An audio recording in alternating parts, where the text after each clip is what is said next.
Hi, I'm Gillian. Welcome back if you've watched before. Today I'm going to do a video of my foundation routine.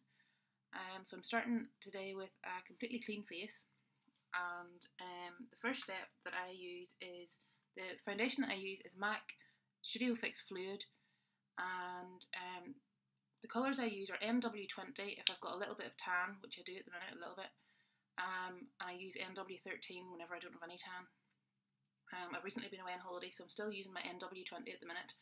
Sometimes I'll mix the two to get the colour that I need, or sometimes use one or the other. So I take the NW20 and put a couple of squirts on the back of my hand. And at the minute I'm using the Real Techniques Expert Face Brush. With liquid foundation I've also used the Real Techniques Buffing Brush. I think it does an equally good job, but at the minute I'm using the Expert Face Brush.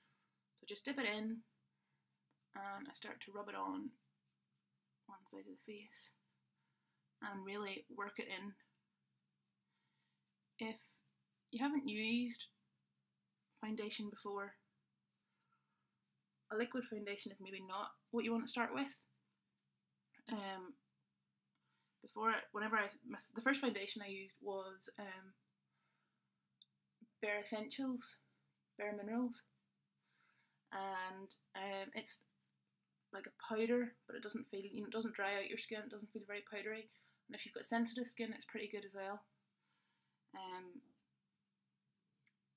It doesn't break you out, but the coverage in it is quite light, so I suppose if you're starting from not ever having worn foundation, you only want to start with something light, because to start with a liquid foundation you could feel, your face could feel a bit cakey straight away, and it wouldn't feel very natural to you maybe. Now I have got a spot on my chin, which you can see just below my lip there, so I'll need to cover that with some concealer. Now I just, whenever, at the end, whatever's left on the brush, I just run over my eyelids. And I make sure everything's well rubbed in, especially around the jawline. I just make sure it's blended as much as possible. And that's pretty much it. The 2 squirts is used, and that was enough for me. It's just giving me a light layer all over my face. On that spot,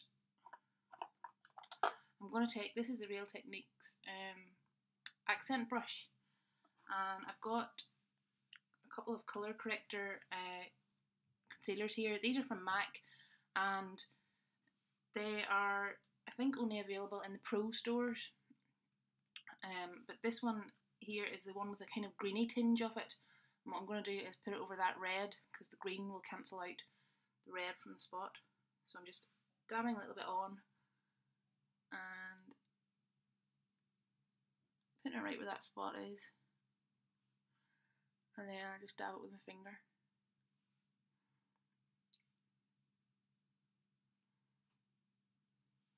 And then with my foundation brush again, I'm just going to press over the top of that to get the foundation colour over it.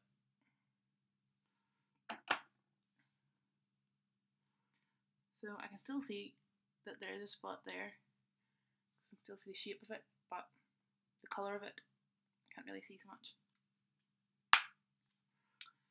Then under my eyes doesn't look too dark today, but I'll just show you anyway the foundation or the concealer that I would use if I was concealing under my eyes.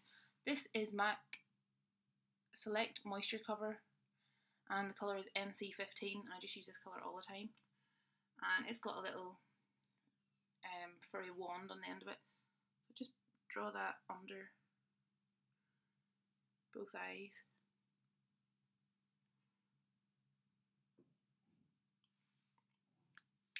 And with a MAC 224 brush that I don't use for eyeshadow or anything else, I just keep it for this, I just blend that colour in, and this brush is just a really good blending brush. It's soft and fluffy, and it will blend this in without leaving lines around the outside.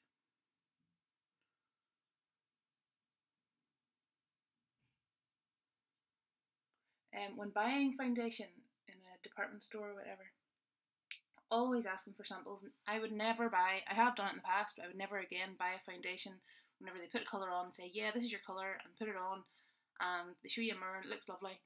And you need to see how a foundation wears, you need to see how it is by the end of the day. Because I've had foundations put on to me, like MAC, the Face and Body Foundation, for example. I had it put on in the shop and it looked lovely, and I thought, yeah, I'll take that.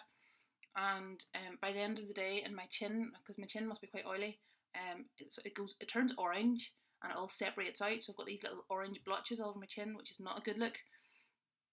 So I would stay away. I'd never buy something straight away. Always try it on and see how it lasts out the day. In terms of colours, I always think in shops when they give you a colour, it's too dark. It's too dark for me anyway. So what I did the last couple of times when I was changing foundations or looking for a new foundation was I got them to try something on me. I would ask for a sample of that plus a sample of a colour lighter. Always try a colour lighter, because as well with the artificial light in department stores, you're not seeing what the foundation really looks like in proper daylight. So you need to see what the colour's like in normal light, and you also need to see how it lasts. And if you get a little foundation pot, or like in MAC they give you a little pot that's about this size, and get them to give you different colours and different foundations, and the little pot probably has maybe a week or even 2 weeks of use in it, so you get a good week to try out the thing, see how it lasts every day, see how it lasts if you go to work, and if you can touch it and how it lasts. And I would definitely recommend doing that. Never just buy something because you like the look of it, or somebody puts it on you and it looks well, because it might not look well by the end of the day. To set the foundation, I use MAC Mineralise Skinfinish Natural. The colour that I'm using at the minute is medium, and again, because I've got a little bit of colour about me, whenever my tan completely fades and I have no colour left, I will be using light. So just get some of this on the big brush. This is the Real Techniques powder brush, and then I just push it over my skin, because I don't want to rub, because that will displace some of the foundation I've already put on. So I just get this and press it on over everywhere, and especially down my nose area and over my chin and on my forehead. I want to get good coverage in those, because those are the bits that tend to go a little bit shiny or oily on me. And then I can just press it on lightly everywhere else. And if you have used a concealer under the eyes, it's important to get powder on there, because what I find is if it's not well powdered, and you put mascara on your bottom lashes, and what's down below is dewy, or is left kind of not powdered, then the colour of the mascara can run and you get the black blotchy bits under your eyes, which is not a good look. So to make sure that doesn't happen, I'm just taking, this is a Real Techniques setting brush, I'm just dabbing that onto the powder, and I'm going to put that specifically under the eye area to make sure that my mascara doesn't run. And that's my foundation routine finished. It wouldn't normally take this long because I've been talking through it, so just a few minutes has it done, and I really like the coverage that this foundation gives me. I think it makes my skin look quite flawless, and it's not too dark for me. And as I say, I can go down a colour lighter if I need to.